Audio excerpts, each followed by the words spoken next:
I think there's a much better way to do it. I want to taste your salsa.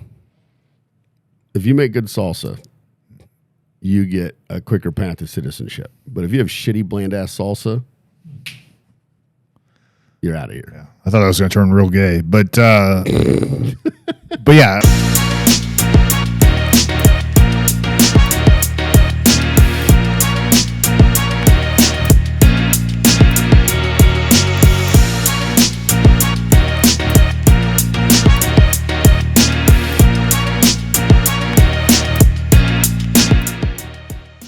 Hello and welcome to this week's edition of the Elliot Omenson Show with Elliot Omenson. Nathaniel Vosman. We have quite the collection of things I think to talk about today. As always, I think these weeks just keep giving us more and more good stuff. But actually, there's so many different positive things going on that I just view as Trump just racking up win after win and just really killing it, that I wanted to do something a little bit different. So I reached out to a friend of mine who is on the opposite side of the political spectrum and asked him, if you were to write a monologue for my show, from your perspective, what's really been happening, right? And so, I just said, think about Donald, the greatest threat to democracy, the Nazi, the tyrant, the dictator, the king, Trump, and write me a response. And so they did, and so we have it, and I'm going to read it to you guys, all right? So he said, Elliot, he goes, I'm having a full-blown identity crisis. I was promised a post-apocalyptic nightmare under Trump's second term, but instead the man stacking wins like he's auditioning for a TED Talk on winning. And now, with RFK Jr. in the mix, I'm one step away from trading my Prius for a pickup truck and a MAGA hat. Someone get me a therapy llama, because this is not the liberal dystopia I signed up for. He goes, let's start with the economy, because apparently it's booming harder than my anxiety at a climate change rally. Wages are growing faster than my inbox full of unsubscribed emails. Something like 4% above inflation. Blue-collar workers are out there buying extra guac at Chipotle, and Trump's on Truth Social acting like he invented paychecks.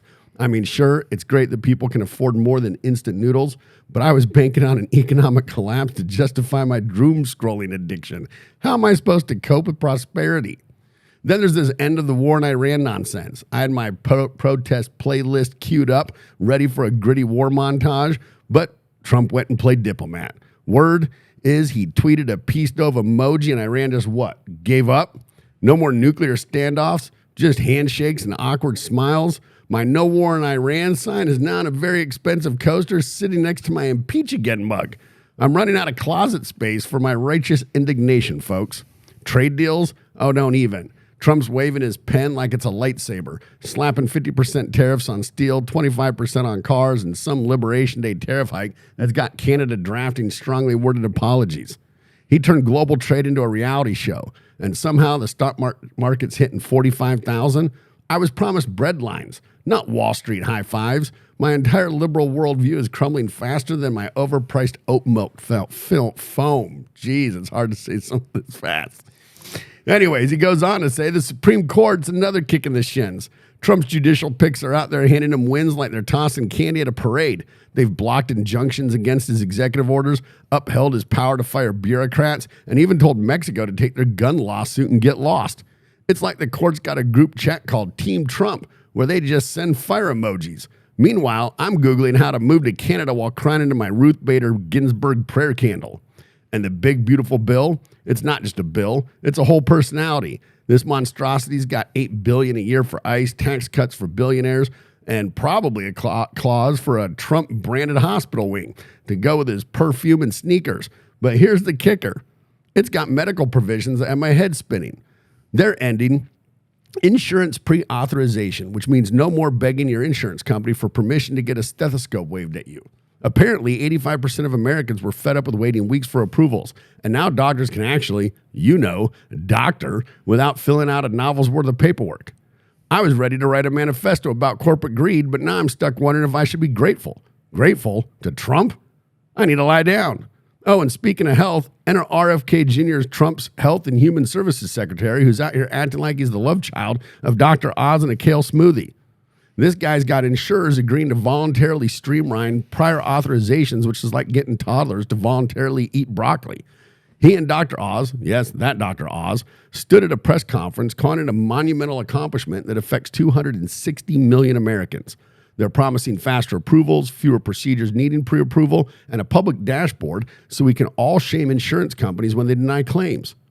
I want to hate it, but my doctor friends are popping champagne, and I'm just sitting here wondering if RFK Jr. is secretly a wizard. But wait, there's more, in the words of the ShamWow guy. The right's obsessed with energy independence, and Trump's delivering like it's Amazon Prime Day. Oil rigs are pumping, gas is under $3 a gallon, and coal miners are throwing a party in West Virginia.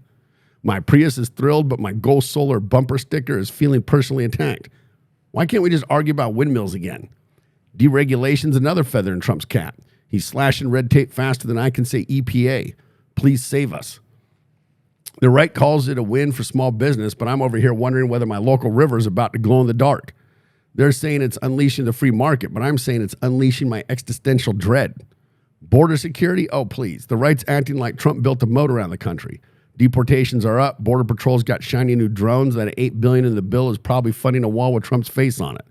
I was ready to pen a tearjerker about compassion, but now I'm just checking X to see if the wall's got its own Instagram yet. Manufacturing jobs are back too. Factories are humming. Steel plants are opening, and the Rust Belt's looking less like a post-apocalyptic movie set. The right's blasting Born in the USA while I'm trying to figure out how to spin this into a narrative that doesn't make Trump sound like the patron saint of welders. I'm happy for Ohio, but I'm also mad about it. And criminal justice reform? Trump's got the right cheering for his First Step Act 2.0, which is somehow letting nonviolent offenders out early and cracking down on repeat offenders. It's like he's playing both sides of the chessboard and winning. My progressive heart wants to clap for prison reform, but my brain's screaming, not like this. I need a spreadsheet just to keep up. I just saw CNN talk about how Trump has the highest approval numbers ever for a Republican president with his base, higher than even Reagan. Are you telling me this is what they voted for and they're getting it? So here we are, drowning in Trump's victories while RFK Jr. is out here making healthcare sound reasonable. Wage growth, peace in Iran, trade wins, Supreme Court love letters, and a bill so beautiful it could star in a rom-com. No more insurance pre-authorization, RFK Jr.'s health crusade, cheap gas, deregulated chaos, a fortified border, factory jobs, and criminal justice reform that got conservatives breakdancing. I'm not saying I missed the chaos of 2020, but at least back then, I knew how to feel, permanently unhinged. Now, I'm questioning my entire existence as a card-carrying liberal. Send help, preferably in the form of a Bernie Sanders pep talk and a cruelty-free donut. I'm off to stress knit a protest scarf. Anyways, I thought he summed it up pretty nicely, right? Yeah, it's a beautiful monologue. Yeah. Yeah, so I think I'm going to have him start, kind of writing one of these for all of our podcasts. Yeah, I think so. I think he covered a lot that went down. Oh, he definitely covered a lot. And like everything's on point, too. And so good job to whoever's writing that. So. Yeah. Very nice. Yeah. So let's check out the lineup for today. Are we going to get into some of these things specifically? Yeah, some of them. So like some of the border stuff, and then as well as really some of the updates going on this week between the bill, like he was talking about, and even some of these trade deals. Like we had another new trade deal today. Yeah, so, Vietnam. Good morning, Vietnam. So quite a few good things. So I guess just a matter of what you want to start on, to be honest. What would be? Let's go with the NBC. Let's do the big beautiful bill. Yeah, it's complex. There's a lot to it. Yeah. So let's start off. Let's get the meat out of the way. I think this will be a good thing to start with then, because this is just from NBC News here. Yeah, Vosman Stack of stuff. That's what I'm calling this. It's a little nod to one of my heroes, Stack of stuff, but it's Vosman Stack of stuff. Take it. So NBC is pretty good here because it's like so many outlets want to try to portray things, put a spin on it, and it's just like you just want to get like an actual news outlet that'll just tell you what's in the most recent bill. Yeah. And so this is what all was in the bill that the Senate passed. So the House will vote on stuff. So we'll see really how it turns out. But starting off at the top, got the tax cuts, which ultimately are what's, I guess you call the biggest cost of the bill. I want to point something out real quick, right? So check out the very top paragraph that's showing right now. According to the latest projection from the nonpartisan Congressional Budget Office, over the next 10 years, the legislation would cause revenues to decrease by about $4.5 trillion. Can I ask you a question? Where do those revenues come from? Tax. Tax. Who pays the tax? Americans. Americans. So could you word that a little bit differently? Yeah, I mean, basically they're stealing $4.5 trillion less dollars from us, and then and then within the same sentence, it's talking about cutting spending by $1.2 trillion. This is think about this. They're putting $4.5 trillion back into the hands of Americans. Yep, that's incredible. Yeah, and that's really where that is incredible. That's really where Trump and the White House really talking about like the growth that's kind of unaccounted for by a lot of like the CBO and these other and that's over 10 years. So what organizations. Is that? $4.5 billion. I mean, $450 billion a year. Yeah, $450 billion a year back into the hands of the people who earned it. Yeah, and so it's which is I don't need to read anything else. Yeah, which is, as we'll get into, kind of why I get frustrated by these politicians and people like Elon Musk that are trying to frame this as like a huge spending bill, but in reality, like if you're going to complain about the deficit, just go out and just say that you want to raise the taxes and get rid of the previous tax cuts and these other. It can't be a huge spending bill because they're cutting spending by $1.2 trillion. Yeah. That's the funny part about it. And so, like, if you want to raise taxes, like, just go ahead and say that, but don't try to frame this as like a huge like pork-filled spending bill. Because I think that's pretty silly. And so, what's making up a lot of this lost tax revenue? Yeah, is just the extension. $4 trillion. Yeah, it's the extension of these of the current taxes. So really, it's as if nothing changes this year because they're supposed to expire at the end of this year. Yeah. Now they're getting extended. It's supposed to be, they argue it's going to be permanent. Obviously, that's a lot of political nonsense. It's just, they're basically kicking it down the road further, at least until the next administration. Yeah. At a minimum.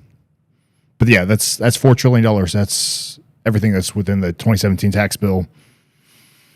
And then a couple things that are in addition to this, though, that are going to be, ultimately cutting taxes is the SALT tax deduction, so state and local income tax. Yeah, and I hate that we allow states to do this. Yeah, and it's a pretty big bump, but it's only for a few years. I think it's only through 5 years. 5 years. Okay, so for 5 years, instead of 10,000, it's now 40,000 per year. It's going to go down to 10 after the 5 years, but still, I think you should never be allowed to deduct your state taxes against your federal. I want you to suffer and feel the pain of having a shitty state government. Yeah, and that's something that's really obviously benefiting people in high tax states, but also pretty wealthy too. Because 40,000 is a lot to be paying on state and local income tax. It is, but I also want to point out too that yes, I understand that your blue states with the higher taxes contribute more to the federal budget than the reds. I don't care. You still shouldn't be allowed to deduct your state taxes. I'm with you. Like, just move out of California. I moved out of California. Yeah, I've moved out of there twice. The tax rate there is like 2.5 times more than what it is in Kansas. Yeah. I still don't even want to pay Kansas taxes, but it's better in California by a long shot. Yeah. So there's that, and then the no tax on tips, overtime car loans. And so the car loans is just for American-made cars. You can deduct up to $10,000 of loan interest, which is a lot of loan interest. So you got to have either some expensive cars or multiple cars, but still nice nonetheless. Does it go into any of the detail on because I see it has the $6,000 seniors tax break? Is that referring to Social Security? Yeah, so this is for seniors. So seniors making under $75,000 a year can just deduct an extra $6,000. So that's kind of in replacement because Trump was wanting to do no tax on Social Security, but this is that's just till 28. Yeah, this is another temporary measure. Yeah, it'd be nice if they put a little more detail in. Yeah, well, we got other links that have more details, but I just like this because this has everything. Yeah. And we want to see the whole bill. It's like 1,000 pages long, so we could spend 25 hours reading it out loud like they did in Congress did. No, thank you. I think it's 16 hours. I don't know. It was a long time. It is 16. Child tax credit, this is pretty modest, $2,200. So that's only a 10% bump. And again, I'm not a fan of the child tax credit either. It should be a deduction. Because there's people that pay no taxes and get money just because they got kids. Yeah, bumping out, you get an extra couple grand. Yeah. I don't think you get the full thing, but you get a good portion of it, like 80% of it. So, it's a good chunk of money. I know Kamala Harris wanted to run on $5,000, and even J.D. Vance is in favor. No, because I'm telling you, both parties understand you can buy votes. Neither one is truly has the moral high ground here. Oh, definitely. And then obviously more immigration enforcement. And so a lot more money for the wall. Yeah. More staffing. I know it doesn't say here, but they're also doing I think $10,000 sign-on bonuses for basically recruitment purposes. Yeah. So that's going to total $150 billion. Yeah. And so that's one of the bigger actual spending items, along with this military funding, which, again, this doesn't break down everything, but probably the I don't know, I guess the one that gets the most attention, which I think is pretty great, is Golden Dome. I feel like that's something that you really have to have. Is that to stop Canada from lobbing jars of maple syrup at us? Something like that. Mexico from launching taquitos? Who's launching missiles at us? Well, neither of them, hopefully, but I'm not that worried about them. But I think that's pretty great to have. Yeah, I mean, I don't know. I just don't know how much do we really need it. Is there anybody that can actually hit us with a missile? Oh, yeah. Oh, there's definitely. We live in 2025. I'm pretty sure any competent military could strike us. Well, a China? No doubt. We can bomb the hell. China could. We could bomb the hell out of China, too. It's just that's, it goes both ways. And so that's why I think something like this is good. And you think about military spending about $1 trillion a year, $25 billion to do a Golden Dome. Oh, yeah, I know. It's nothing, but it racks up, though. Because that $25 billion can only buy you 12 B-2 bombers, so. Can it even? Yeah, so that's roughly 12. Apparently, they're $2 billion, roughly. So. But yeah, more money for shipbuilding, and then just, so $153 billion over 10 years, so roughly $15 billion a year, which, when you compare it to the size of our military budget, it's actually a pretty small fraction for better or for worse. But again, after all these, we'll get into some of these cuts now. China's been able to hit us since 1970. That sounds about right. But China and Russia do. North Korea claims to be able to, but nobody knows for sure. France has one on a submarine. UK has one on a submarine, but that's it. Really, to be honest, it's Russia and China. And then France and the UK. Are we really worried about France and UK? Or really any other country? Are you really worried about Russia or China? Come on.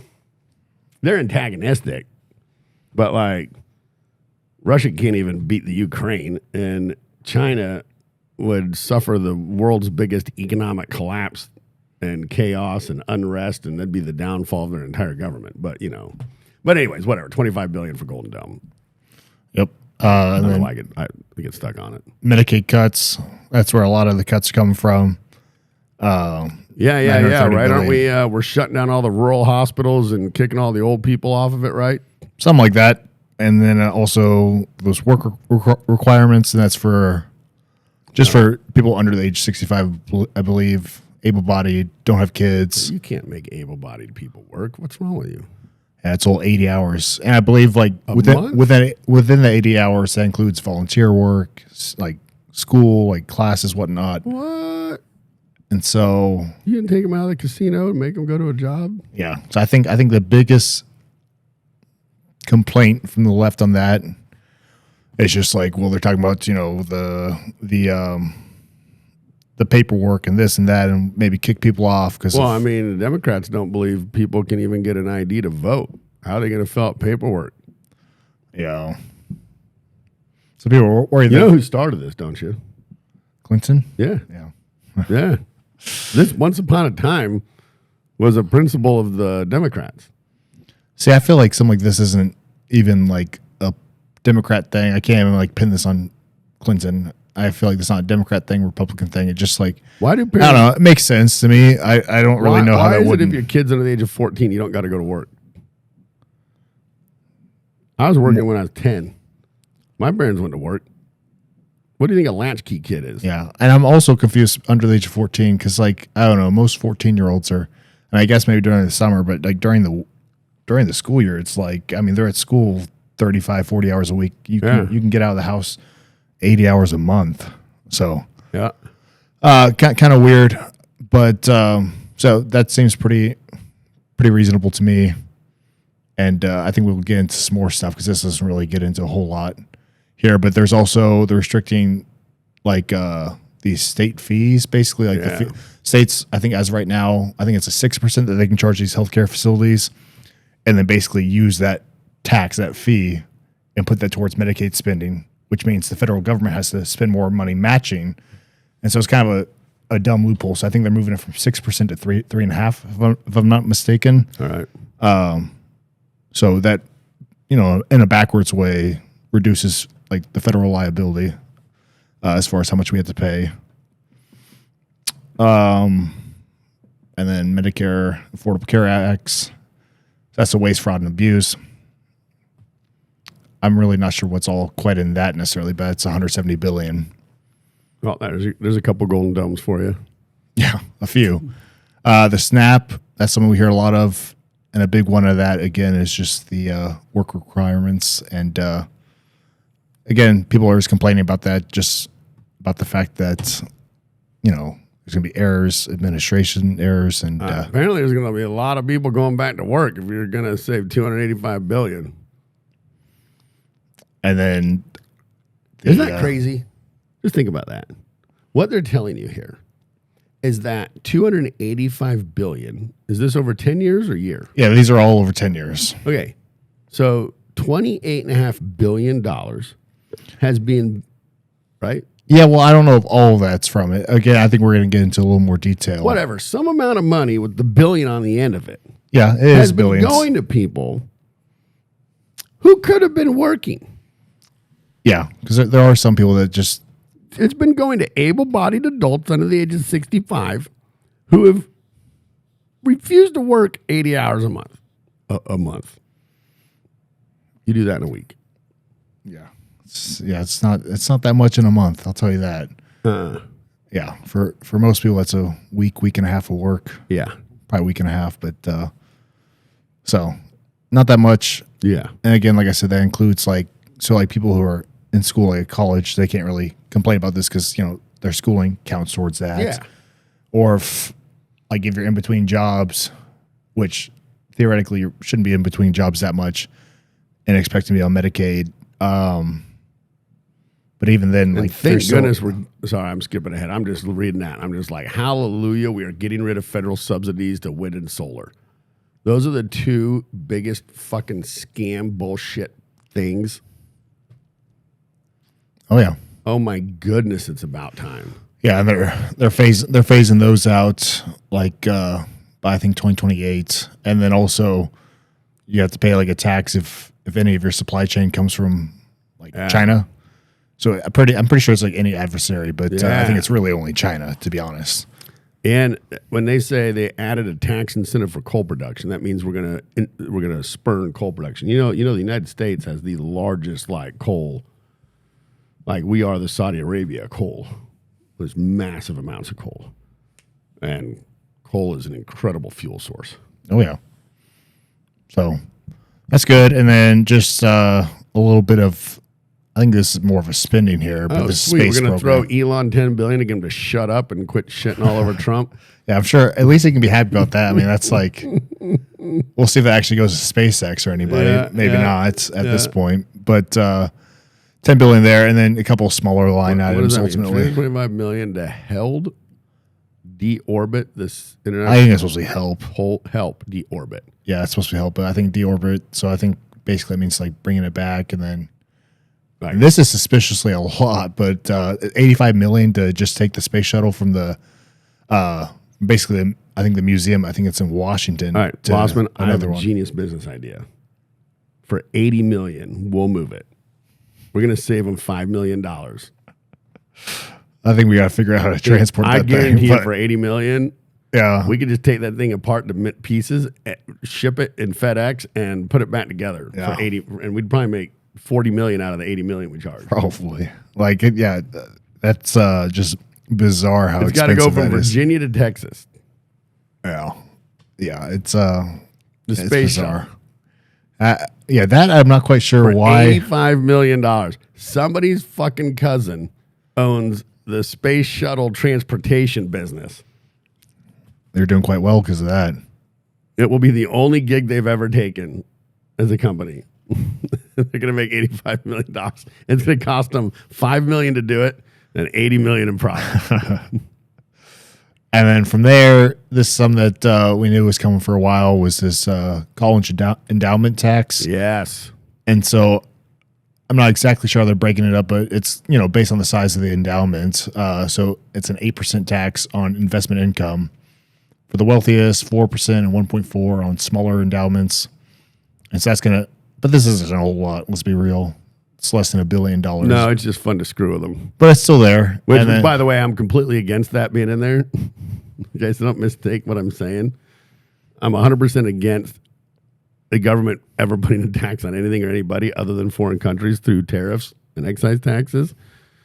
But I do love that they're fucking with these stupid colleges. Yeah, and for the amount of money they're getting out of Oh it, my seems God. Yeah, when you want to turn yourself into a propaganda machine, screw you. We're taxing you. yeah.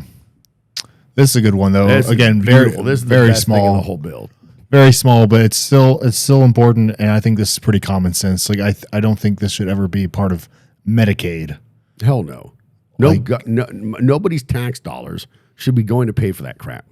Yeah, like abortion is a very split issue, and The most split. Is there an issue more split than abortion? I don't think so. Abortion and gun control. And so that's literally taxpayer funded abortions. Yeah. And so and I love the argument that Planned Parenthood provides all these other services. There are tons of videos of people calling Planned Parenthood offices and asking for all the other services they claim they provide. They don't provide a single one of them. Not a one. yeah. There's not a Hell if I know. No, you gotta watch these videos. They don't do shit but abort babies. Yeah, you know damn well, even if they did, like that $52 million, And they'll help. And they work with minors to hide it from their parents, to hide it from their husbands, their boyfriends, whatever. They're a corrupt, horrible organization. Yeah. So I think this is pretty great. Obviously, half the country's going to like it, half not. But you still get obviously like the rare cases, whatever, and that's fine. But yeah, I think that's pretty good. But again, very small relative to everything. So it doesn't really matter that much. But overall, they raised the debt ceiling by $5 trillion. Oh, hey, good. They gave themselves a little wiggle room. So they get a little breathing room because it's supposed to only raise the deficit by like 3.3. Yeah, we should hit 40 trillion, baby. Yeah. 40 trillion. Let's give us some extra breathing room. Those are in rookie case. numbers. Yeah. We got to get those numbers up. Yeah. So I think we got more info, but yeah, there's a lot to it. So that's why I think a higher level thing is not a bad thing. But I might go ahead. This podcast, we get super boring if we get too into the details. Oh yeah. Well, it's good to get the details, and then we can just go off topic from there. It is.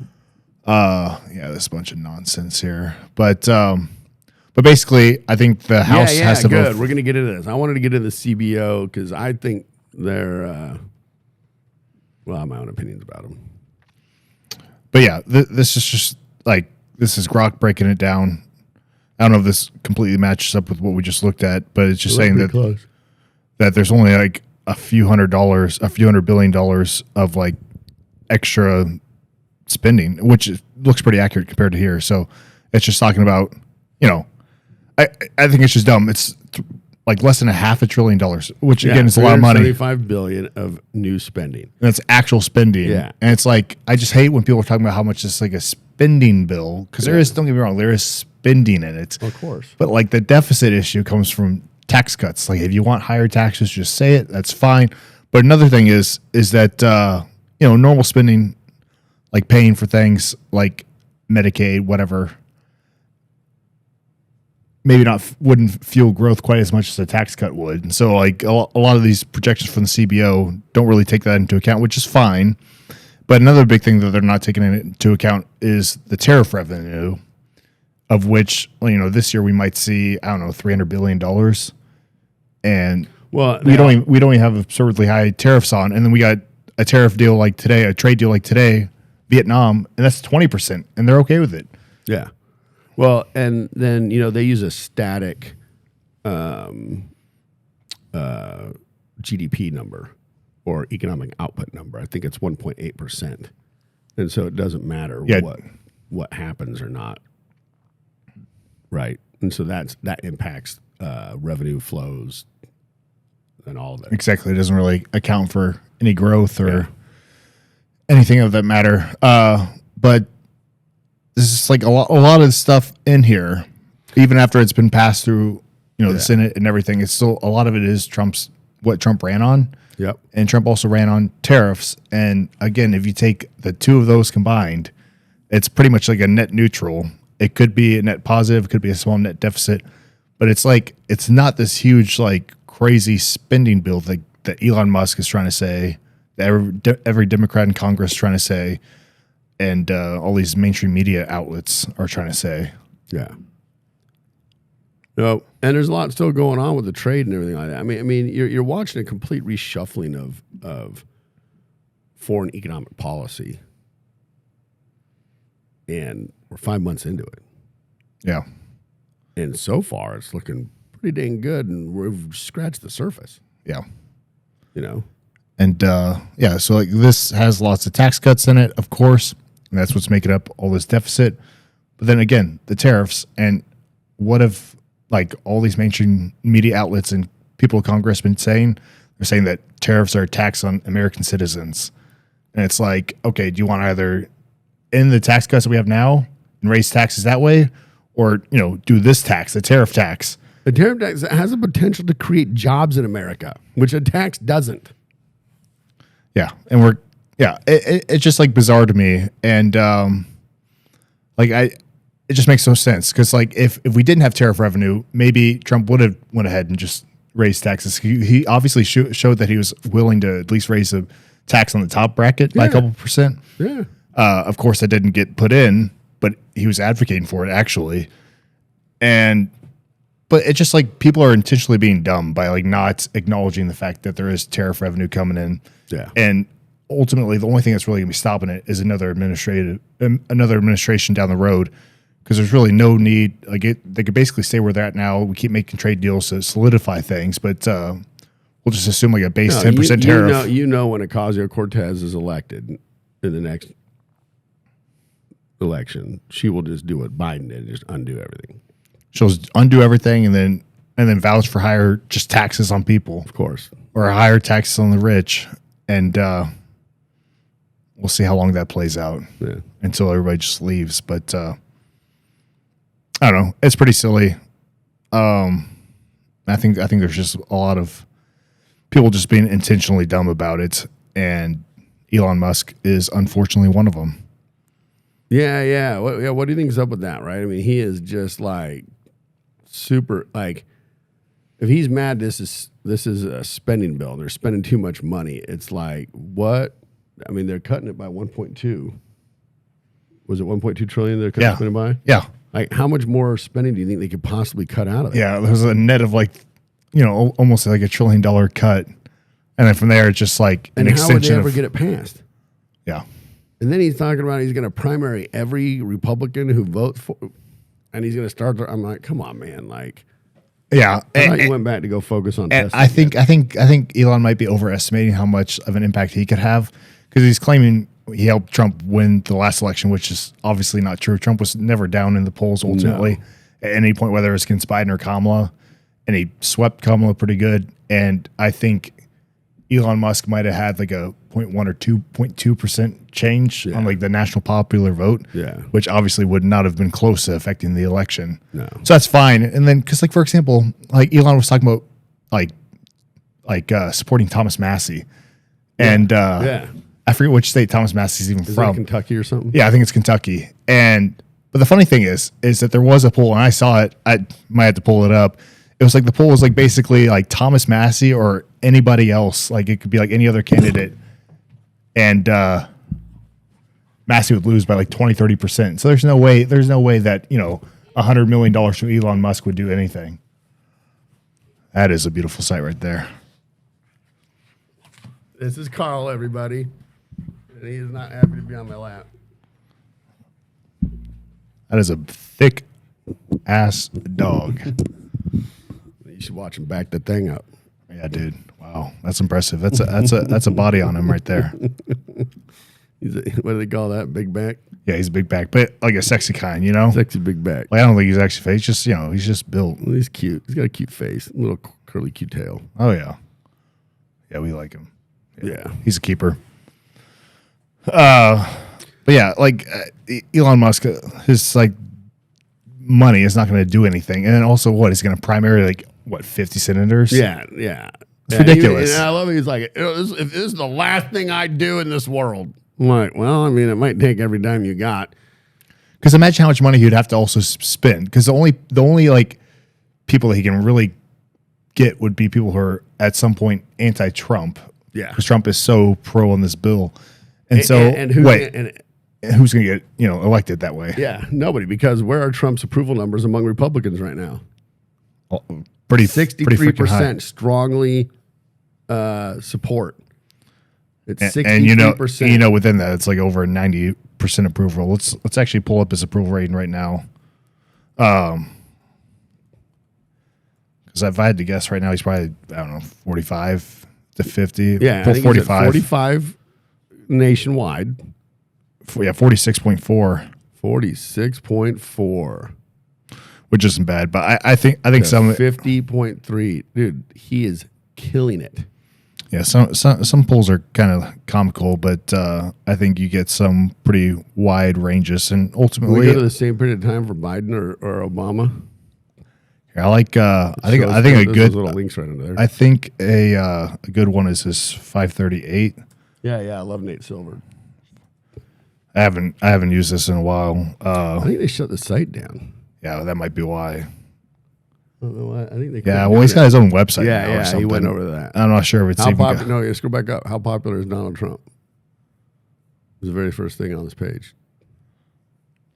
What does it say? Let's say as of today, 45.2 approve. Because like each aggregate might be slightly different. Because like different aggregates have different drop off dates, so it might drop off certain polls at certain dates. Or like for example, there might have been another poll released today that's not on RCP yet. Yeah. So I just want to see what it's like if you'll compare it to anybody. All right, right there, our default average. I used to like the old website because you could literally go by president. It would just compare Biden to Trump or Biden to Obama and Bush and Clinton and Bush again and all the above. Yeah. So this isn't quite as useful. Nope. Anyways, the dude's killing it. Musk isn't going to be able to primary. Like, there's just Trump's the most powerful force there is in politics. Yeah, I mean, nobody else is even close. Yeah, at this point, the Republican Party is like, for better or for worse, like the Trump Party. Because I think we should just rename it to that. Yeah, I think President Trump really is one of the few politicians, and people on the left won't understand this. Some independents will understand this. Elon Musk won't understand this. But people who are on the right will really understand it, that like President Trump is the first president, definitely of my lifetime and a lot of people's lifetimes, who really speaks for like the people. Yeah. It speaks for me. And like I've never had anybody, whether it's Congress or local leaders, president, etc., like that actually like everything they say is exactly how I feel. And like it's like pretty cool to see that, pretty cool to have that. And obviously that's what makes him so polarizing, because a lot of people are on the exact opposite side of things. But I think he's pretty good. And he's always been this way at calling out hypocrisy or calling out lunacy and really standing for what he believes in. And the whole art of the deal is the reason why he says some outrageous things. Yeah. But I mean, I'm not surprised to find that, some white racist, sexist bigots think alike. That's fair. That's what I love. I love how when you say something like what you said, Democrats will immediately be like, well, I mean, of course, you're a white rich male, and of course another white rich male says what you think. Like, ugh. Yeah, dude, I should pull up if I could find it easier. My phone's over there.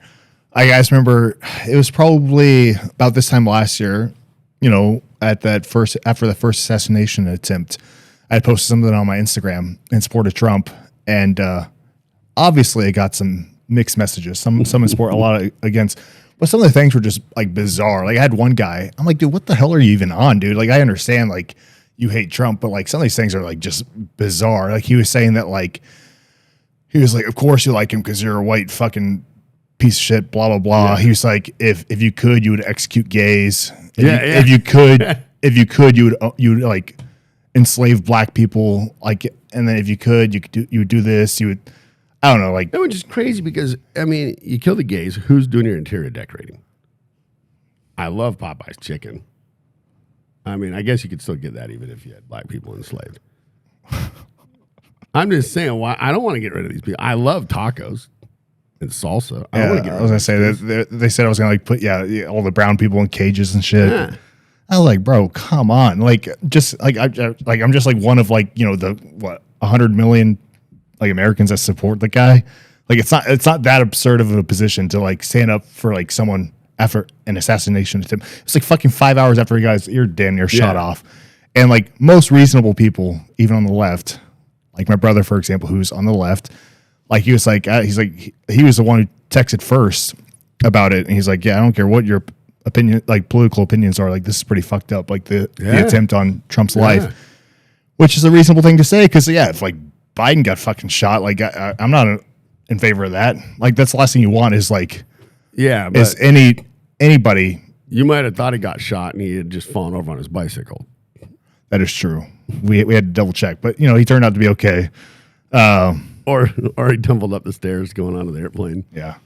Luckily, we didn't hear. Or he fell over on the stage. We didn't hear any sniper fire. There was a lot of times where you could have thought Biden got shot. He went down. He went down repeatedly, like multiple times. You thought you took multiple shots. Actually, and maybe there's a cover up. Maybe every one of those times somebody shot him, and he just happened to fall over right before the bullet got there. Maybe he did get shot, and like all of a sudden we just had a true Biden like double, like a lookalike the whole time. Well, wait, haven't you seen those movies where every time they clone you, you get degraded worse and worse? I think we figured out what happened to Biden. He probably was perfect when he got elected, but he's been assassinated so many times. They kept recloning his body. Each reiteration got more fucked up mentally and physically. Yeah, we just figured it out. Yeah. That's got to be what's happened. Something like that. I'm posting that on Reddit. Yeah, good luck there, bro. Or 4chan. Do I post this on Reddit or 4chan? By 4chan. Reddit, you're going to be off there in 2 seconds, bro. That's, you also got to be pretty, just intoxicated to even come up with that idea. So there's that. So I don't even know what going from billionaires, we need to go to the guy that loves billionaires. What was that machine on Big where you put a quarter in and then he tells you your fortune and he made him change bodies or what was it on? Oh, the you don't mess with the Zoltan. It was Zoltan, not Zohan. Zohran, whatever the fuck this guy's name is, Mamdani. Yeah, Zohran Mamdani, and this is an interesting one. Because he just won his, the primary. Yeah, I mean, he won't. I mean, why would he not be the next mayor? You think a Republican's get elected to be mayor of New York? That's a good question. All I know is that he doesn't really have, I guess, like the best standing with like Jewish people. So there's like that going against him. There's that going against him, and so I think ultimately the biggest issue is like it depends on how many people are going to be running for mayor in that case, whether it's like independent, et cetera. But if it could just be a 2-party race, like he still might lose, but otherwise, if it's more like we got independent running in there, it's a free win. So first off, let me tell you what I do love about Zoltan Mamdani. Okay, yeah. One of my biggest problems with Democrats is that they endlessly lie about what it is they're trying to accomplish. Right. So And sometimes it's done in subtle ways, like with the Clintons when Hillary Clinton was pushing socialized medicine, and there was such a huge backlash to it. They did polls and focus groups, and they found that people liked the wording single payer better, so they changed it to single payer healthcare. Well, all you're trying to do is deceive us as to what you're trying to accomplish. Then you have more outright lying, like Barack Obama when he was senator of Illinois, and he stood on the stage at a conference and he said, we can never get Americans to vote for a single payer system, but we could institute a system that would lead them to it. Again, they don't trust you. They lie and they deceive. Always and forever. Now, here we have a crack starting to appear, and I think it's been happening for a while with like Ilhan Omar, what's the 4 terrorists in Congress, those women, they're all from like terrorist stronghold countries. I'd have to look up all their names. Yeah, but you know who I'm talking about. Yeah. The Fab Four, the what do they call them? The Hive, the Pack, the whatever. Terrorist Cell 4. Anyways, and then AOC. AOC does a pretty good job of being honest, right? And I think it's epitomized here with Mamdani. He is absolutely honest. Except for he won't call. So his mom wrote in a letter, praised him for being a socialist. Now he won't be honest enough to say it. He still calls himself a democratic socialist. You're just full of shit. That's what I love when, like I have people on my Facebook that claim they're independent. It's like, no, you're not. There's a lot of people claim that. Anybody that claims to be independent is just too chicken to call themselves a Democrat. Yeah, I do notice that a lot. Right? You're always just a Democrat who's hiding under the sheep clothing of being independent. You're just full of shit. Anytime you call yourself a Democrat socialist, you're just full of shit. You're a socialist. You're a communist. Just admit it. You want to enslave humanity to get your way. That's what you want to do. This guy's actually pretty honest about that stuff. When he said, I don't know if you have the clip of him talking about needing to tax white people more, but when he was asked about it, he didn't back down off of it. It's about time that Democrats start being honest and let the American people know who they are and what they're trying to accomplish. And if you believe in what you're attempting to accomplish, then fucking spit it out and be honest about it. And I got to give this terrorist props for that. He is a propaganda mouthpiece for terrorism, and he's probably going to be elected to be mayor of New York. Is this it? Yeah, I think this is. Yeah, play this. This is probably it right here. More expensive homes in richer and whiter neighborhoods. Explain why you are bringing race into your tax proposal.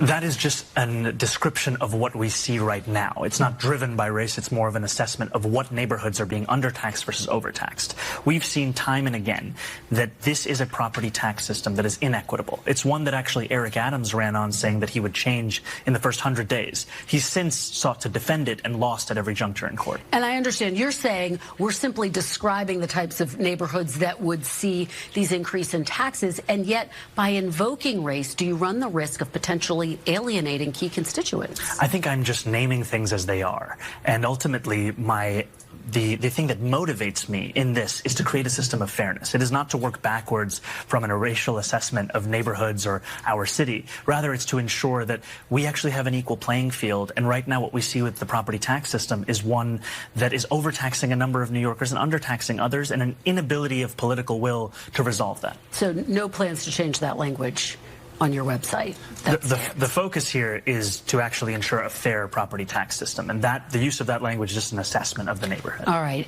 Yeah. Now. Hit pause for a second. So let me. So we just noticed. We're just describing them as they are. That neighborhoods with high crime that are black are under policed. We're just describing them as they are. They're a high of crime and they're black. And they're not being policed enough. And so we're going to police these communities more. We're not bringing race into it. Yeah. I mean, black's just a color. It's not even a race. Yeah. First exactly. off. You think people are buying this shit? Yeah. wonder if there's any brown people in there in those white neighborhoods. I feel like they might get exempt from it because they're brown. Yeah, wait a minute. I'm sorry I live around these white people. They suck. Yeah, exactly. Don't tax me more. Yeah, it's just all these white people going to the tanning salon. Yeah, you got to turn brown, and then you're safe. They're like going in. I need the avoid the Mamdani tax package. Oh, that's we're gonna allow you to tan twice a day for the next 6 months. Yeah, and it's just crazy because I guess that's also on his website. Yeah. No, this is what I love. Like, imagine the guy's honest. Imagine if like we had like a wait, girl, hold up. He's in his full on blown fucking man dress and everything. It's crazy. Wearing it here too. Like, I just like imagine if anybody had something talking about like taxing or policing like black people more. Oh my goodness. I don't really care about what he said. I just think the hypocrisy is kind of funny. And some of the stuff is bad. Like some of these ideas, like the very first like actual policy you see on here is a stupid policy. Freeze the rent. Oh, it's insane. So it's just crazy because you hear about like some of his positions and you're like, oh well, maybe that's old, maybe it's whatever, and then you see the very first one, freeze the rent. It's like, bro, like I don't know how that's supposed to actually like work. Yeah. In any world. Yeah. Then you got fast free buses. Department of Community Safety. Is that replacing the cops? Oh yeah. It's using those more than NYPD at that point. No cost child care. Let's see. Children under How do you 6 get are something to leaving be double. no cost. Let's see. We'll implement free child care for every 5 years. Wow. Does that cover like things like daycare and stuff? And they're going to pay them what they pay their public school teachers. Wait. Dude, have you ever read Freakonomics? No. One of the two economists is a product of Head Start, and he has a whole chapter in there about what a waste Head Start is.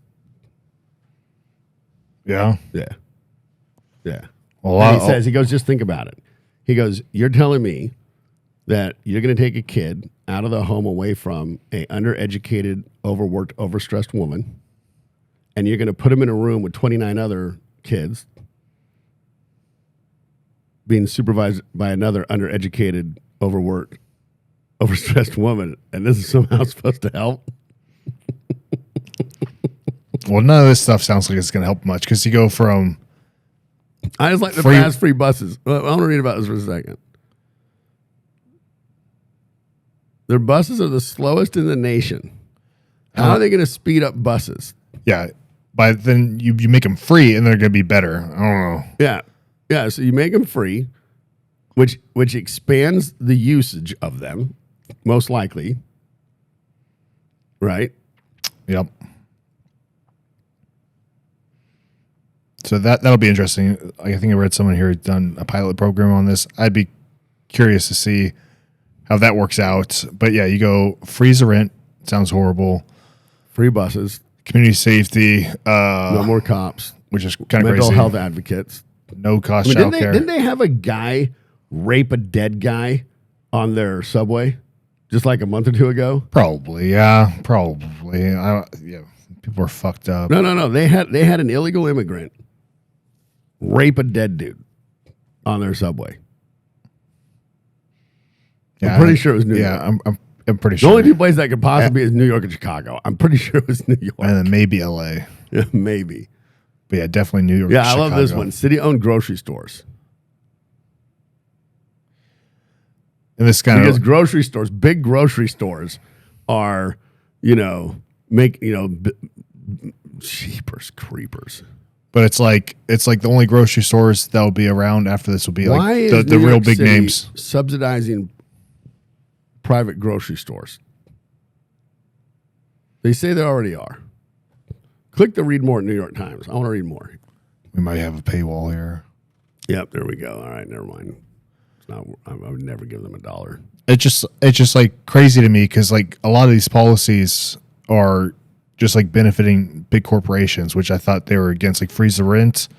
Like who's going to be able to who's going to be able to own these buildings? We went over this in one of my other things. I talked about my friend's penthouse there in New York and how it's owned by a private equity firm because it's the only company that can possibly own it, pay all the taxes on it, and hold it long enough for them to get out and be able to turn a profit on it. Yeah, and the city-owned grocery store, same thing. I think they're going to be building all this housing they need. Who the hell knows? 200.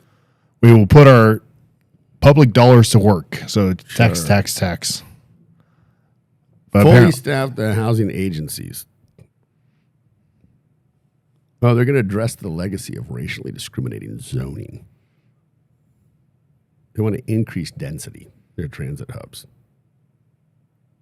Oh, and wait. And the requirement to build parking lots? Well, yeah, because you're riding a bus. You don't need a car. Exactly.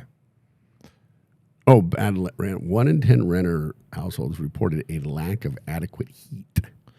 Which I don't really know how this works out because if don't you got global warming coming? Well, and also if the landlords are making less money, I don't really know how they're going to be able to improve services. You got global warming coming. I don't need a heater in your apartment, right? I mean, look, we know this is a fact that every time for the last 30 years, every 10 years, global warming's hit and raised the ocean levels, giving them all backyard pools and free warmth, right? I mean, I've been told every 10 years this has occurred. Well, there we go. So I don't know what they're complaining about there. Give them another 10 years. They'll be good to go. Another 10 years, the oceans will rise, the heat will warm them up.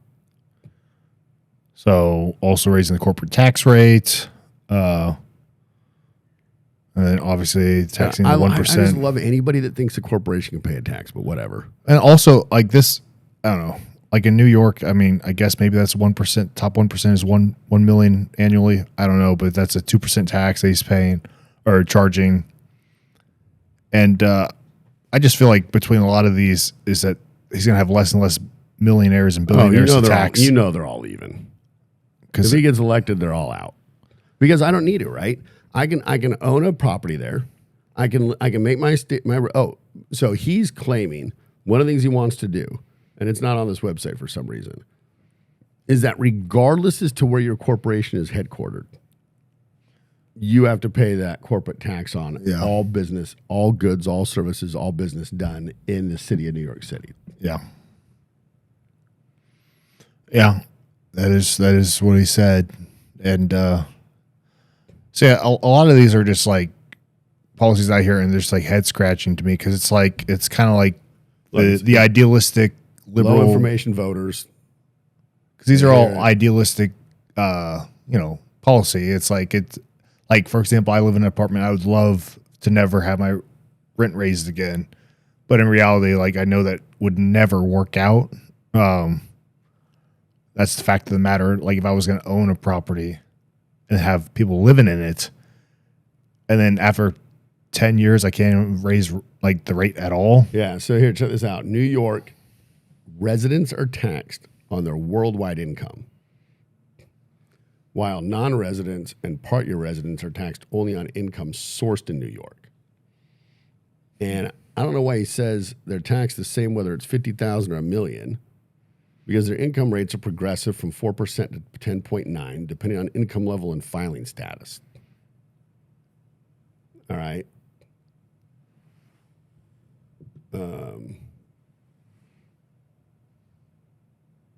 Yeah, I'd be curious about that because, he does say, I don't know New York's tax brackets, but like I know, it's because I really don't know like what their city income rates are. I could be right. I don't know. But you would think it'd be some kind of progressive tax. It is. So the New York City or the New York State? Well, these are city. He's talking about city right now. City income tax rates. So I don't even know what the city income tax rate would be. Oh, okay. I bet it'd be higher than I would like to pay.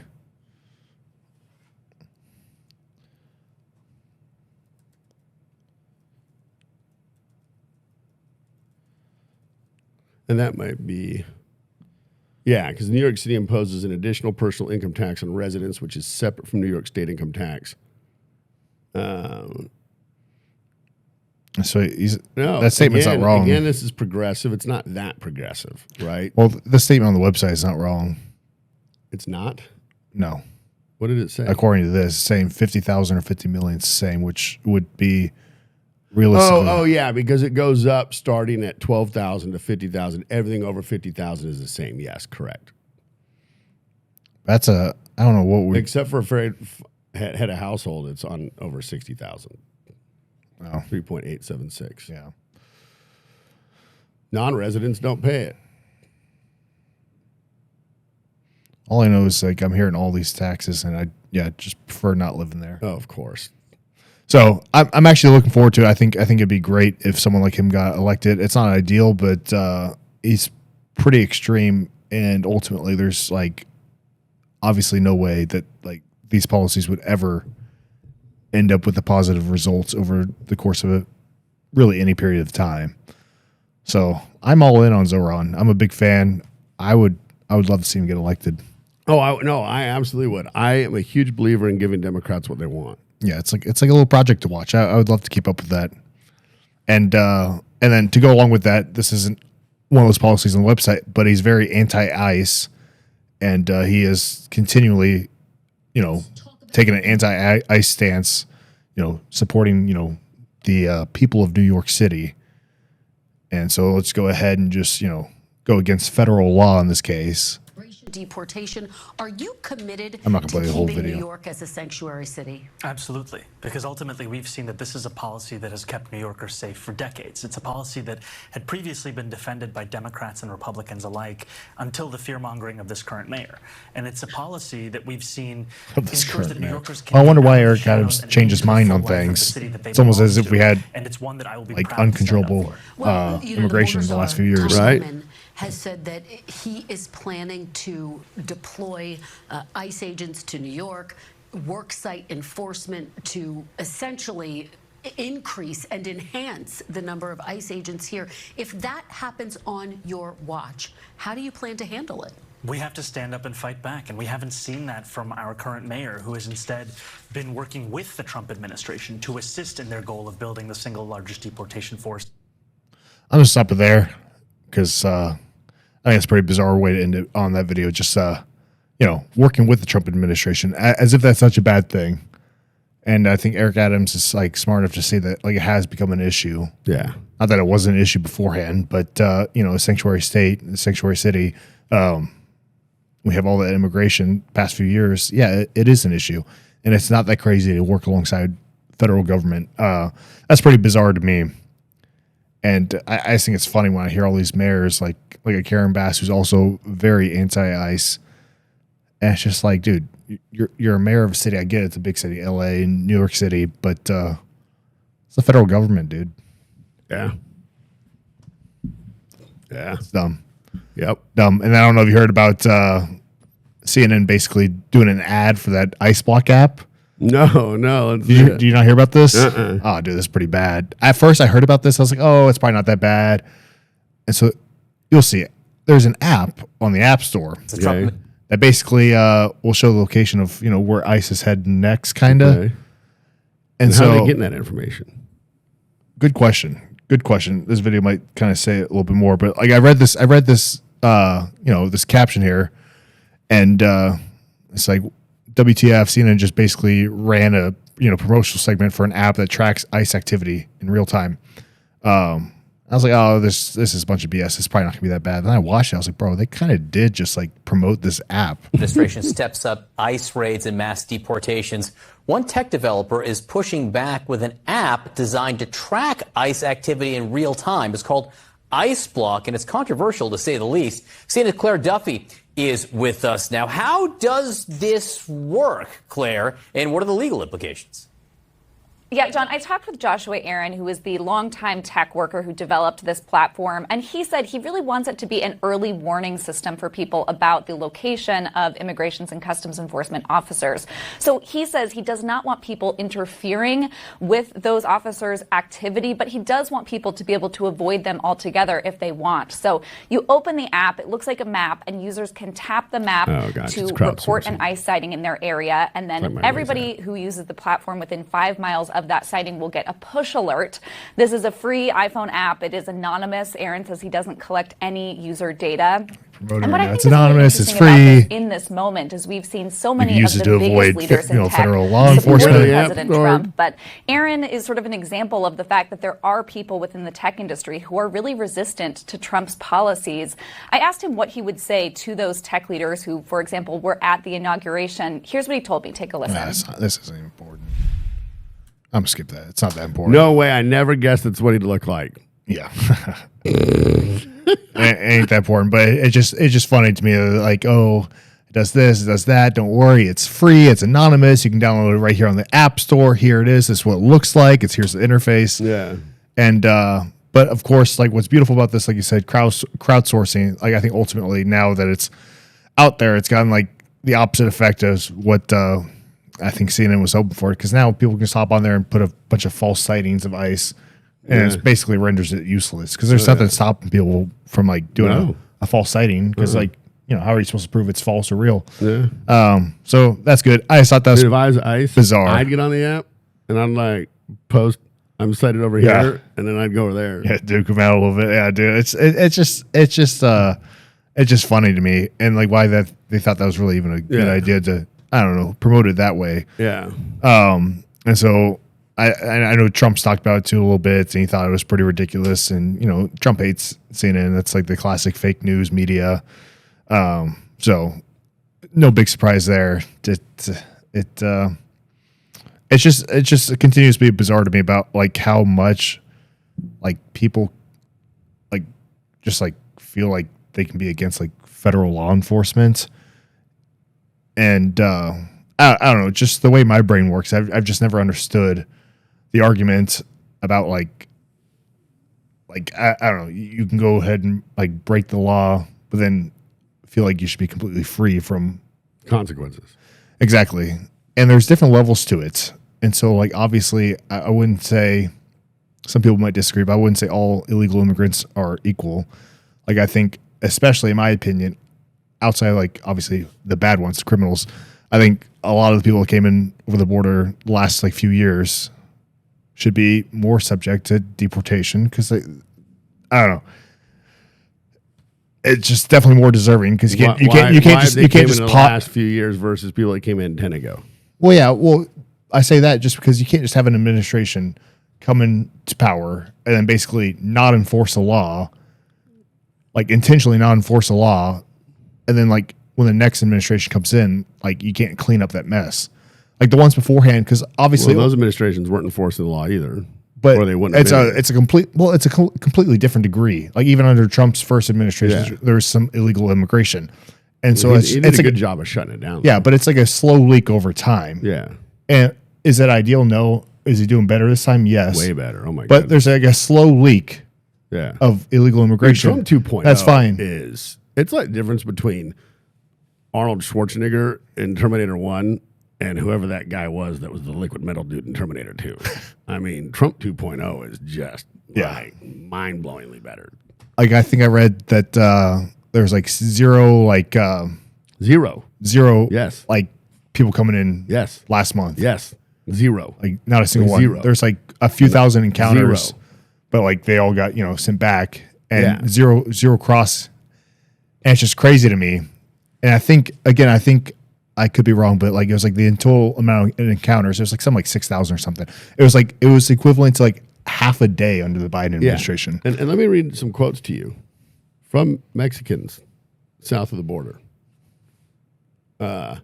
Filiberto, okay, owns a photography business right outside the walkable entry point to Mexico, said, drug trafficking has been controlled a lot.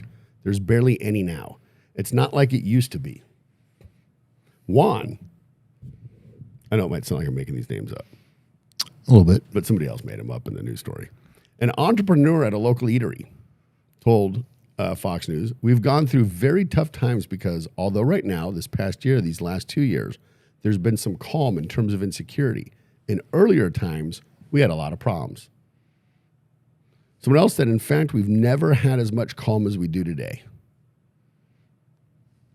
Trump's making Mexico great again. Which is crazy because that's not even the goal, but it is what it is. No, but it definitely does look, always the way it works. I mean, and it makes sense too. Because If you made your own home and house and yard good, what do you think happens to your neighbors? It improves the neighborhood. Yeah. And it makes a lot of sense in reality too, because like if you have like a border that's a lot more porous, a lot easier to cross, then obviously the drug flow is rampant. Yeah. And that just would drive cartels to be a little more powerful, especially not even like the drugs, but I think more so the human trafficking is even like the bigger I think thing. it's way worse. I think it's way worse. I shouldn't even say drugs. I think the human trafficking, and I would assume there's a lot of money there. And so if the money's cut off basically to the cartels, then of course like things are gonna be more peaceful south of the border as well. And I just wish there was like actual more concrete data out there on like human trafficking numbers. It's just like that's kind of the issue with a statistic like that, is that a lot of it is estimates at best. Well, yeah, and none of these people are giving facts and figures. They're just people that live south of the border talking about their own personal experience. Well, right? but I think there's a lot of validity to that. Like we lived in like a part of town that was all hectic and crazy, and then we noticed that things got better, even though we didn't have data to show it. Like it still like counts. Well, yeah, but if that had occurred, they'd have said it was due to white flight, and then Mamdani would tax you more. Yeah, you're right. Or you would tax your new neighborhood. Yeah, I'm gonna keep my mouth shut. But yeah, so pretty good stuff with the border and immigration. Obviously hypocrisy from the media, hypocrisy from other people. Other things going on. Joy Reid's always dumb. I'm not even going to play it. No, it's entertaining. Come on, man. All right, we can. Joy Reid just always wants to I think this video is funny. I don't remember exactly what she says, but she says eventually she says something along the lines. She says something about people, and she keeps talking, and then she walks it back, and she's like, brown people. Because she always wants to throw a race card in there. Oh, yeah. I had to forget about him, but Ron DeSantis is still governor of Florida. He took the Comfy Couch hosts on a tour of the concentration camp that he's building in Florida in order to round up brown people, and throw them in a camp because he doesn't want them in Florida. Surprise, surprise, the economy of Florida is going to be severely harmed by rounding up brown people who, by the way, all over this country, Latinos are afraid to go to work. Anybody who is perceived or looks Latino is afraid to go to work. Again, that's a dumb argument. I had to forget about it. If you're a citizen, you're fucking brown, you're not scared to go to work. Like, I have Latino friends. I don't know a single one of my Latino friends who's scared to go to fucking work. Hey, in all fairness, okay, I told you, I had my friend come over. One of his brothers is half black but looks Guatemalan, and he's a liberal Democrat. He watches all this shit. Yeah, liberal. And he honestly and legitimately thinks he runs the risk of being deported. Yeah, but that's just why I can't comprehend it. I'm not putting him down. I can't comprehend it. I'm just saying he truly does think this. Now, I think it's because he listens to people like Joy Reid. Joy Reid. Like, she's always like bring race into it. Like, I just like wish more than anything that these motherfucking immigrants would just be white, so we could just like cut this argument out, and so we just start deporting white people, because then it would just solve so many arguments. It's like, all right, shut the fuck up. Like, yeah, we're deporting all y'all. It ain't brown. No, it's just I saw this great meme earlier today. Right, it was a picture of Ketanji. I can't identify what my own self is, brown, and Clarence Thomas. And it said, we don't have a problem with her being black. She's a DEI hire. Clarence Thomas is not. We support him. He's also black. Exactly. Right? Exactly. It's exactly that. It's like, dude, like, you're just like intentionally not seeing like what we're talking about, bro.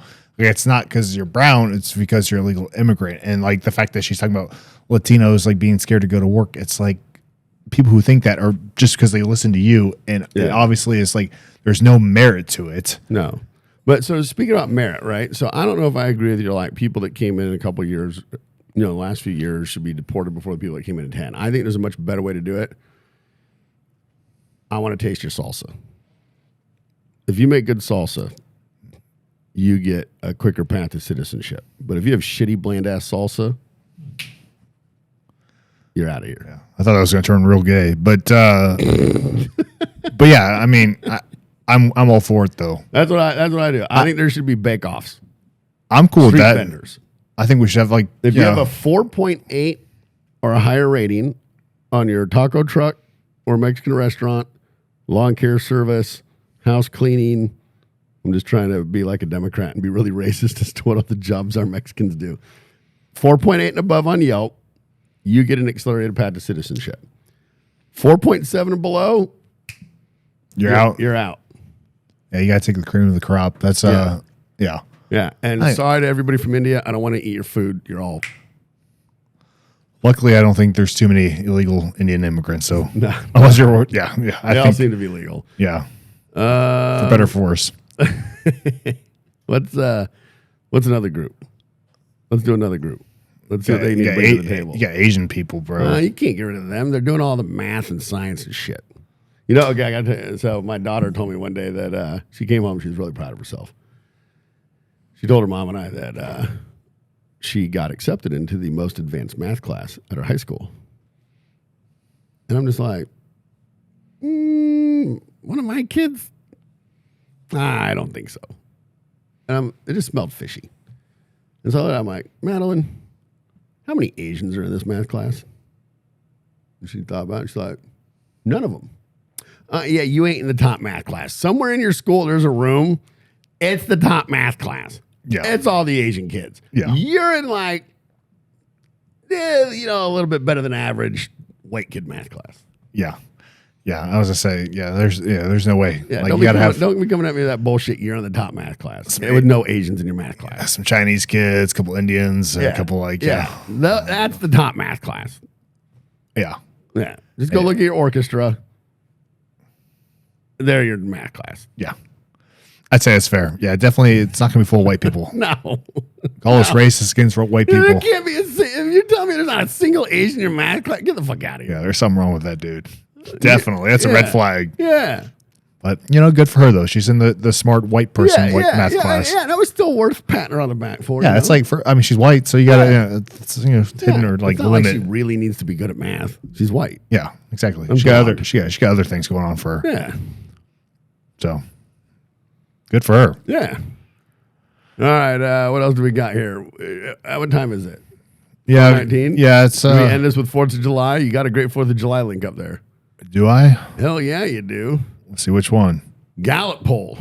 Oh, yeah, this Gallup poll. Where is American pride slips to new low. Yeah, so this one is... Because I saw a poll that had 6 out of 10 Americans proud to be I think we're going to see that, but it's the breakdown that is so bizarre. Well, we know Democrats hate America, and so they didn't get their way. Every time they go their way, they melt down and they hate America. And so this is actually a record low, so 58. So about the 6 out of 10 like you're talking about, say that they're either extremely or very proud to be an American, and so that's down 9%, and 41% are 9% from when?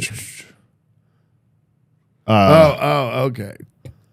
But just you have to watch these trends. My poll is a bullshit poll. It was Fox News. No, but these trends are just bizarre to me, and like even if you factor take out the time aspect of it. Yeah. So this is blah blah blah. This is whatever because it's just talking in general. But I like when you break it down by party and ages. It's just crazy. So let's see. How proud are you? Hey, look at that. You know what's lower than Democrats' love of America? Their approval rating. Their approval rating. Yeah. I think this is bizarre because this is all the 21st century here. And look out, from the whole time, Republicans have been above and more so. Always. And wait. Go back to 2006. What was going on? Seven. Go to 7. What was going on with Democrats in 2007? They were 1 year away from getting His Highness Barack Obama elected, weren't they? Yeah, well, look, when Obama was in office, 85 was their peak. No, if they get their way, they love it. If they don't, they throw a temper tantrum. But just like They're imagine, fucking children. but even they got their king Look at Joe that. Biden, and they're not that high either. Well, I mean, But yeah, down to 36% is pretty pathetic. And then Republicans, and look, I can't believe. think about how much we didn't like Biden. And But we're look at still this. at 85. We're still at way, 85. way above Democrats. 84 was the lowest, right? Oh yeah, like what? 84 is like Yeah. our lowest in our worst year possible. We got 84. Yeah. Back up to 92, and then where it gets also extra What's sad. the highest it's been? Hang on. What's the highest it was? I think back like in- 90, fucking like 99. Yeah, Oh, what? yeah, We got to get this 92 up. yeah, for real. But this is what's even like more sad when you break it down by age. Oh yeah. Look at Gen Z. Again, this is extremely proud or very proud, but Gen Z is 41%. How am I Generation X? I'm barely Gen Z, dude. I don't even pay attention to this stuff. Like, to be honest, you could tell me I'm millennial or Gen Z. I wouldn't know which one I'm in, but I'm Gen Z. Barely. But 41% is pretty messed up. And I think they even got another one here. Yeah. All right, this is the best chart here. Over time, party ID generation. Look at this. Gen Z, Democrats, 24%. Holy shnikes. Dude, the Even millennial- self-loathing, the hatred. Oh, we're on stolen land. Even your colleagues are at Queers 46%. for Palestine. Yeah, Men beating women. Like, they're so full of, like, confusion and deceit and self-hatred, and they don't know what they are. They don't know who they are. They're just a generation that's lost. I agree. Like, I think even if you're unhappy with, They're men all of low T. yeah, You know that. even if you're unhappy or even if you want change within your country, like I think there still needs to be a certain amount of national pride. It's like the same thing as like the Kansas City Royals. I am a big Kansas City Royals fan. I love the Royals. Last year they had a pretty good year. This year they're kind of ass. They've been ass most of my life, been pretty bad. But I've always loved the Royals, and I always rep their gear. And I would consider myself to be very proud. Yeah. I would love for them to be better, but like it's still like that's your hometown. That's my hometown team, and so I have pride. Like I get it. You want to have change, and you don't like the current state of affairs. You don't like Trump, and I guess you didn't really like Biden that much either. No, but their politics are so ingrained into who they are, right? You and I, we just think about this for a second, right? We take a time out of our week to do this, right? We pay attention to the news. We spew our bullshit opinions for a couple hours every week, right? Yep. And yet we walk out of here, and what do we do with our lives? Let's go on. Well, we go on. Yeah, there's more to life. That's and that's what I don't understand. It's like because like at the end of the day, Do you go to protests on the weekends? oh, definitely not. Do you get out your glitter glue and your little markers and make some signs? Sadly, not. It does sound fun. Little arts and crafts. Yeah, I mean, everybody likes little arts and crafts. I did finger painting as a kid with fudge pudding. That shit was delicious. Of course, it looked like I shoved my hand on the back of my diaper and smeared it around on a sheet of paper. But, anyways. No, it's like, how many boycotts have you taken part in? I certainly have not, but I would imagine these other Gen Z Democrats have done a lot. They're protesting, they're boycotting, they're just, it's like their entire, man. Jordan Peterson's book, 12 Rules for Life. Rule number 1, clean your room. The point is, stop concerning yourself with shit that you can never have a change of and will never impact you, right? It's like Greta Thunberg, right, used to be anti-global warming or some shit. Like, you stole my future. Chill the fuck out and go be a kid. Go clean your room. Yeah, bro, what the fuck? Right? Today, Greta Thunberg's moved on from global warming to pro-Palestine, tried to fucking take a boat with like some shit in to feed the Palestinians. You ain't helping. Go clean your room, you dumb bitch. Right? Like, stop fucking protesting. Stop boycotting. Go get a job. learn some shit. Clean your room. Take care of yourself. You know what the best way to help the poor is? Don't be poor. That's fair. It's a simple solution. That you not being poor is the best thing you can do to help fix poverty. It's the best thing you can do to help ensure people have health care, that people can eat. Just you not being poor is the number one most effective thing that can be done. But no, they'd all rather go protest and make signs and boycott shit and scream and yell and spend their whole life enraged about everything other than their own fucking bedroom and themselves. Yeah. And of course they hate America. Their whole life has been built about it. Their schools teach it to them. Their colleges teach it to them. Every one of their fucking professors, their history teachers, if they're a fucking Methodist, their preacher teaches it to them. That's fucked up. Yeah. But I do like the fact that Generation Z's opinion of America is damn near about the same as everybody's opinion of Democrats. Yeah, that matches up pretty well. which is like pretty bizarre to think that's even real, but it is. Because 24 is fucking low, dude. And look over there.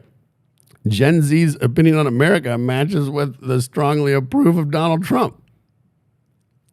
Dude, I feel like I'm the beautiful mind, seeing all these numbers correlating. It's all coming together. Not connected at all. Wait, what's the green in the middle? 48. That's the independence. Oh, wait. Dude. So it's like, why does anybody ask an independent their opinion? You can't pick a side. I don't care what your opinion is. Yeah. But they do. Look, you're it either is for pretty freedom even. and you're a Republican, or you're for slavery and you're a Democrat. It's not a hard choice. It is funny. You're talking about how if you're independent, you're Democrat. It is funny that all these numbers do lean more heavily towards Democrats. Of course. If you go through them, because at first I thought they were pretty split, but in reality, every single one of these numbers is closer to this side than this. Yes, because all an independent is a bitch who's afraid to say he's a Democrat. Yeah. That's it. Because that's the one thing I like about Republican Party, and obviously Democrats won't admit to this, but the Republicans just have a better, stronger base than the Democrats. And that's not even to say in future elections that we're going to win the popular vote, but the base they'll show out for sure with pride and energy. No, we will almost never win the popular vote. Yeah. But our actual base, but it's the independents that help them win the popular vote. But, deep down they probably are Democrats. So I guarantee there's that. But as far as within, if you break these people up in three different groups here, Democrats, Independents, and Republicans, we have a much stronger group. Oh, absolutely. But the independents, definitely. But no, you can lean always, one way. They do. And when it comes to the popular vote in America, you will always have the bulk of people want to avoid accountability, people hate accountability. You saw it when Elon Musk said, email me 5 things he did this week. The screeching, the terror, the horror, bizarre, the anxiety, all the Xanax that had to be popped, right? Humans hate accountability. They hate responsibility. They do everything they can to avoid it. The people that are most strongly likely to avoid accountability and responsibility vote Democrat. And that's why they vote Democrat. Because when I'm a Democrat, I vote for someone else to carry the responsibility. I don't go as part of my local church to a soup kitchen to care for people. I vote for some other entity to tax someone else and do the soup kitchen. I don't do it. I make myself feel like I'm a humanitarian and a philanthropist by me voting for someone else to take somebody else's money to go help the people that need it. So if you're the party of avoiding accountability, responsibility, doing the work yourself, you vote Democrat. You will always have more of those people. You will always have more of those people. So the popular vote will almost always go Democrat. Rarely is there an event. In fact, it only occurs once every 20 years. Yeah, not often. It's once every 20 years. It was Trump, then it was Reagan, No, it was Trump. It was Bush. Bush, yeah. But there's always some crazy anomaly that tilts it in the favor of the people that take accountability and responsibility. Right? So you had the least democratic campaign ever seen with the lies about COVID and Biden and his mental acuity and Biden and the laptop and Trump and the assassination attempts and the impeachments. So you had this insane extreme campaign that allowed Trump to get the popular vote. Before that, you had the war on terror that allowed Bush to get the popular vote. Before that, you had all the inflation and Jimmy Carter and the Iran hostage situation. And that led to Reagan, but then he didn't win the popular vote until his second. Second was an absolute landslide. I don't know what the first was. I don't think he won the popular vote that first time. It was only the second one. Yeah. So it's like literally once every 20 years, there's some strange series of events that comes along and shifts and actually tilts it. But generally speaking, the bulk of humanity are people that avoid accountability, people that avoid responsibility, people that vote for someone else, to steal from someone else, to take care of someone else. And they're always the bulk of the people, and they 90% of the time, or 19 out of 20 years, they're going to win.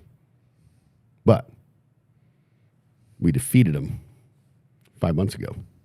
Well, longer than 5 months ago, but Yep. And it has been a glorious 5 months. It has been a glorious 5 months. And Trump is killing it on every front. It is absolutely phenomenal. And we get to go into this 4th of July fucking red, white, and blue. It's gonna be good. It's gonna be a good one. It is going to be a good one. This might be the best 4th of July. I think this is better than any 4th of July in his first term. Like I said, I think Trump 2.0 is like I agree. There's stunning. a ton of momentum. Like everything, because it's like not only are things going well, but like these things that are going well are the exact things that we were told were going very poorly beforehand. Yeah. Like the economy, like foreign affairs. Yeah. Back to the economy, like with the tariffs and everything. And then all this stuff about everything he was going to do was going to make everything worse, and it's not. Yeah. And then now he's getting the wins in the courts about like what he has the power to do. And so it's like all these things that we're told that he's not going to be able to do, or things that are going downhill. The economy's going downhill. The stock market's going downhill. Yeah. He's causing all this chaos across the Middle East. And he's got NATO calling him daddy. Yeah.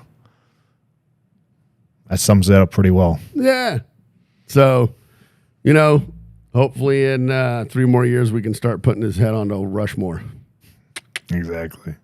I think that'd be great. It'd be freaking awesome. So, anyways, everybody have one hell of an American 4th of July, which, by the way, happens to be the single most celebrated holiday on the planet. Yep. And then protests this year. But There's one every 3 days. Did you know that? What? There's one nation celebrates their independence really? from Great Britain every 3 days in the world. We just have the best one. Of course we do, because we're the best country. Hell yeah. So, it's a good day. Everybody have a good 4th. Take care.